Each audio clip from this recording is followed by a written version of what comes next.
We continue now at the top of Daf Mem Vav and Aleph and Meseches Bava Kamma. This is Bava Kamma Daf 46a.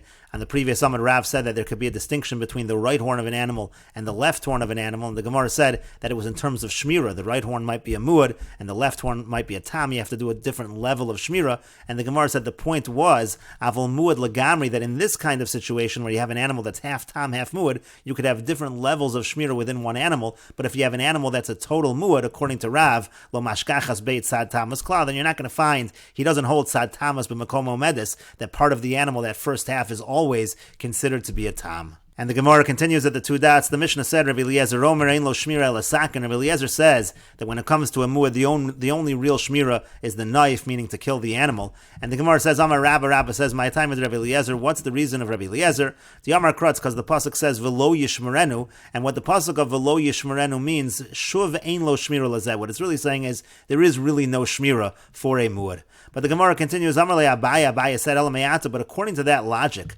techsiv, but it says in the pasuk v'lo yichasenu, by a boar it says that the person doesn't cover the boar. Nami over there also, shuv ein lo kisoy lazeh, are we saying that it's impossible to cover the boar? V'chitei mahachinami, and if you're going to say that that's what we mean, v'atanan, but we learned in a Mishnah, kiso karoi, that if he covers the pit properly, v'nafal esocho shor o chamor v'mes, and inside the pit falls a shor, an ox, or a chamor, a donkey, and it dies, so pater is pater. Apparently it is possible to cover the boar. And so the Gemara says, Elamar Abaya, rather Abaya says, Hainu Taime de Rabbi Eliezer, the reason of Rabbi Eliezer is as follows, Kedetanya, as we learned in a Brisa, Rabbi Nosson says, Minayin shelo yigdal adam, kelev rabesoch beso. How do we know that a person should not raise a bad dog in his house? Val yamid sulam ru'ah besoch beso. A person shouldn't put up a ladder that is faulty in his house. Shenemar, as it says in the pasuk, v'lo sasim domim beveisecha. You shouldn't place blood in your house, and that's the reason of Rabbi Eliezer as well. Just like Rabbi Nosson says, a person shouldn't, shelo yigadel adam kelev ra, a person shouldn't raise an evil dog, a bad dog.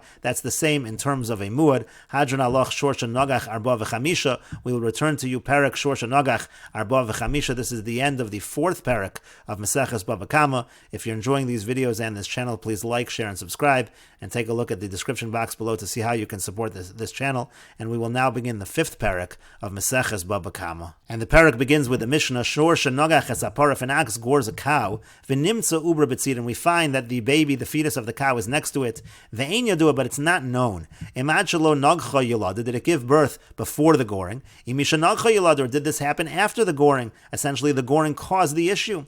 So the halacha is mishalim chatzi nezek lepara. So he's going to pay chatzi nezek in terms of the para, like a regular tam. Urevia nezek levlad. But when it comes to the vlad, you're not going to pay chatzi nezek. You'll actually pay a quarter because there's a genuine suffix over here.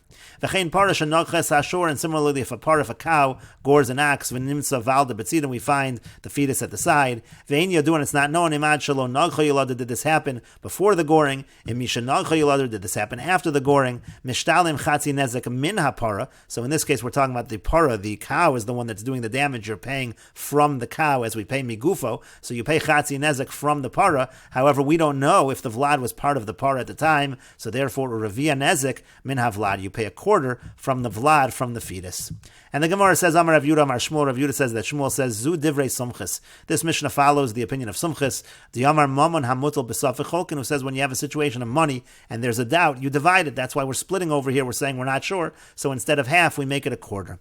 Aval chachamim omer, but the chachamim say, Zeh klal gadol bedin. There's a great rule in the halacha, hamotzi mechaveru olav haraya, that if somebody's trying to get money from somebody else, he has to bring the proof. And therefore you have to bring evidence. If there's no evidence, you cannot collect it all.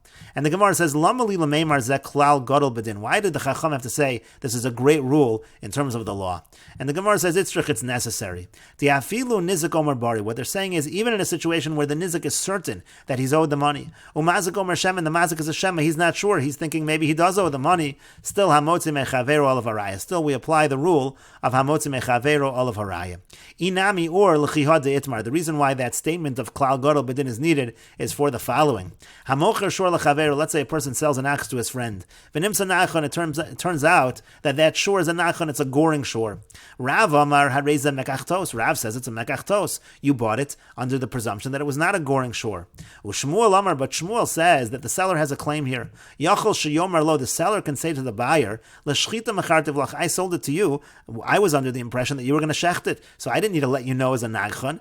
And so therefore, the Mocher essentially can say that it's not a Mekachtos, it's a perfectly good sale. And Rashi explains, Inami l'chiha, or the idea that it's a great law in the halacha, that hamotze mechaver olav araya, it's for the following. The yachol omar l'shchita mechartiv lach. The point is that the seller is able to say, I sold it to you for shchita, and therefore the buyer has to accept the purchase. He's not allowed to exact anything from the seller. V'avagav d'ikol amemar zil basaruba. Now, even though over here, really we could say follow the majority. V'ruba l'radya kazavni, and most people do buy for the purpose of plowing, and therefore the buyer does have a claim. V'hava mekachtos, the buyer could claim that it's a mekachtos. Ashmin and masnisin, still the Mishnah is teaching the hoel v'nakit mocher dummy, since the seller has the money, the buyer becomes the motzi. He's trying to get money from the seller. The olav haraya, and he needs to bring the raya. He needs to bring the proof. The Mesoros Hasha says it's not masnisin, it means masnisa. We're talking here about a brisa. But the Gemara continues on why is there even a dispute between Rav and Shmuel in terms of why the person purchased the ox? Let's just see. Igavra de Zavin l'radya, is this a person that generally buys for plowing? Igavra de Zavin l'nechsaser, is this a person that generally buys for the purpose of slaughtering? And the Gemara says, Lo no tzrich, it's necessary, begavra de Zavin l'ho l'ho. We're talking about a person who buys for both. But the Gemara says, V'nechsiba, let us see. Idmei radya l'radya, if he's paying a high amount of money for an animal that plows, then obviously he's buying it for plowing. Idmei nechsasa l'nechsasa, if he's paying a lesser amount of money, then obviously he paid the amount for shechting. It's for shechting. And the Gemara says, Lo no tzrich, it's necessary, da oker bisra, because meat has become very expensive. V'koi bidmei radya. Now it actually is the same price as buying an animal for plowing. And the Gemara continues, Amri, they say, and we will continue with this discussion in the next video on Daf Mem Vav Amud Beis.